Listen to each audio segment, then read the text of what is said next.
Hey guys, Becky here, FiveTwoBaker. Welcome back. This week we're working on a Christmas holly berry tutorial, and we're not going to use any cutters, and we'll be using a generic leaf veiner, so don't feel like you need very specific tools for this. I know that we typically only make it once a year, so we're going to try to do it bare minimum tools so that we don't have to buy anything extra. I'll be wiring all of these because I want to make a branch, but you can also leave them without any wires if you just want to place them directly on your cake. But either way, let's get right to it. Starting off with some green flour paste, we're going to place it on our veining board and roll it as thin as we're comfortable with. Now at this point you can use a holly leaf cutter, or if you don't have one, then just go ahead and cut out a generic leaf shape, keeping it a bit oval. If you don't have a holly leaf cutter, what you can use is a number 12 tip by Wilton. It has a smaller round end on one side and then the regular round end that all piping tips have on the opposite end. You can use any of those ends. This one here is using the larger end that all piping tips have, and I think it gives a more realistic holly leaf look. But if you want that more recognizable holly leaf look that looks a little bit more like the cartoons, then go ahead and use the smaller end. I'll show you now what it looks like. Just make sure to keep your half circles that you're cutting out of it very close together so that you get that very recognizable pointy tip to the leaf that hollies are known for.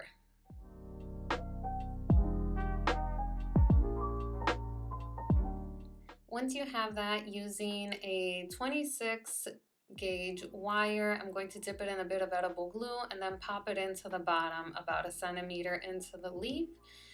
Pinch it to the wire and then put it aside while I grab my veiner. I'm going to use a generic leaf veiner. Any leaf veiner you have should be fine. Give it a nice little press, pop it out, and then I like to pinch it closed a bit to give it more of a V shape. And once I'm happy with that, I lay it on the wavy foam board to dry. If you're doing this freehand, then it'll be really easy for you to get lots of different shapes because you'll never get the exact same size, and I think that makes it look more natural. Next, we're gonna go ahead and use some red flour paste to make the berries. Using a very tiny amount, go ahead and roll it in your hand to make a perfect little berry shape. And then using a 26 gauge wire again, I'm going to hook one end, add a bit of edible glue to that hook, and then once I'm happy with my berry shape, I pop it right in and pinch it to the wire. At the top of the berry, using a star shape fondant tool, I'll go ahead and poke a little hole in it and then put it to the side to dry.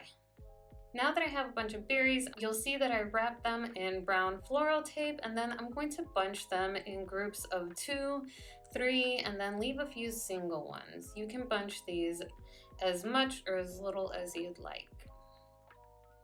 Once I have all my bunches, then I'll start bunching them together with leaves. You'll notice that some of my leaves are darker and some are lighter.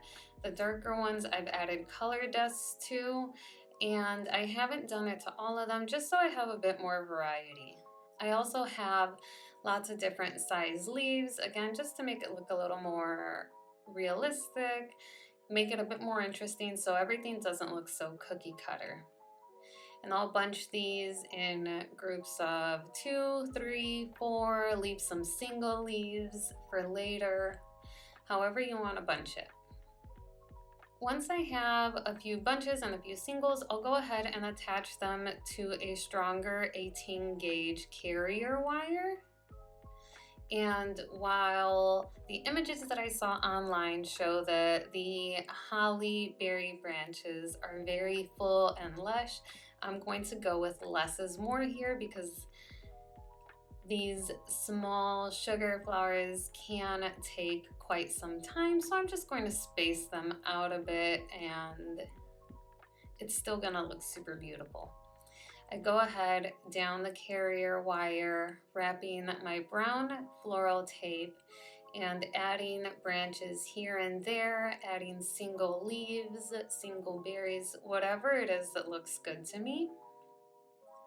I like adding the single leaves also because it takes up space and it gives your eyes something to look at without necessarily having to be too much. So it means less work for us.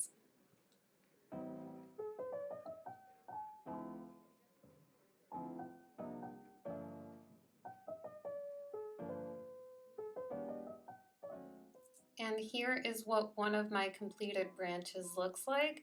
Go ahead and make as many as you like. Here go my 3 branches that I put all together. You'll see everything is pretty spaced out, but it's beautiful. I don't think it looks like anything is missing. I hope you guys enjoyed this and make beautiful holly branches of your own. As always, if you enjoyed this video, please do give it a thumbs up and don't forget to hit subscribe if you haven't already. I would super appreciate that. And if you have any questions or comments, please do drop them down below and I'll make sure to get back to you. If not, I will see you guys for the next tutorial.